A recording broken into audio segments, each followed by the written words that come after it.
What if the most absurd internet conspiracy theory was actually a decades-old government project?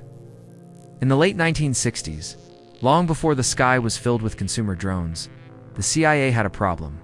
They needed to get close. Very close. 2 missile silos, nuclear test sites, and secure communications towers deep within Soviet territory. Standard satellites couldn't see the fine detail.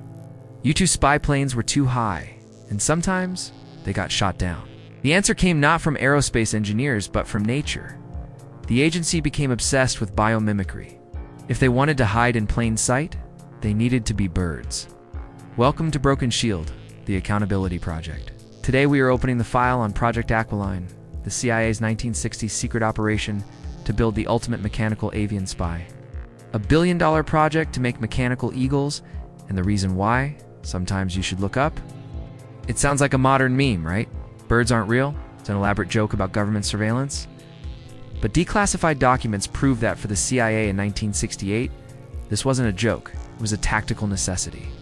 The memo argues, standard aerial photography lacks the resolution required for tactical missile analysis. A bird-like platform, capable of gliding, hovering, and perching, offers the highest probability of non-attribution and close access collection. This was the shield. They didn't want to build a drone. They wanted to build a shadow. A mechanical creature that Soviet radar would dismiss as a migratory bird, but that could transmit high-definition images and signals straight back to Langley. The government wasn't just watching. They were engineering nature. The engineering challenge was immense. They needed an aircraft that could fly, perch, and look indistinguishable from a real bird from a distance of just 100 feet. This is where the shield of public money was applied. Millions of taxpayer dollars were funneled into materials research, creating feathers that could absorb radar, and miniature power cells that could keep a mechanical heart beating for hours.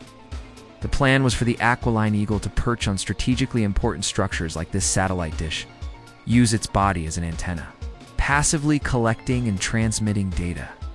The declassified files describe detailed designs for perching hooks and specialized tail feather antennas. The level of detail is staggering. The government didn't just want to spy, they wanted to occupy. But a system built on total deception is fragile.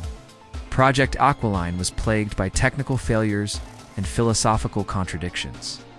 One major problem: nature is messy. The mechanical bird couldn't just look like an eagle. It had to behave like one. Real birds have complex flight patterns and respond to wind shear. Stiff mechanical bird gliding was a dead giveaway. And then the ultimate irony, the project was nearly shut down. Because the internal CIA review board argued that if a bird got caught and examined, the political fallout would be catastrophic. The shield of non-attribution was a lie. If a Soviet farmer picked up a broken eagle and found a camera inside, the government couldn't deny it. They weren't just running a spy project. They were gambling on an environmental catastrophe. Project Aquiline was quietly canceled in the mid-1970s. The technology was deemed not yet feasible. But where did all that research go? Millions of dollars of biomimicry expertise didn't just evaporate, it migrated. The designs for miniature power cells, non-reflective materials, and stealth coatings found their way into the very drone programs we see today. The birds aren't real. Meme might be an absurd internet joke. But Project Aquiline is the terrifyingly real foundation it rests on. A forgotten piece of history where the government weaponized the sky to maintain the shield of secrecy. Thanks for opening the file. This is Broken Shield. Don't forget to like and subscribe to help keep the lights on. And remember, sometimes what you see is exactly what the government designed you to see. Look up.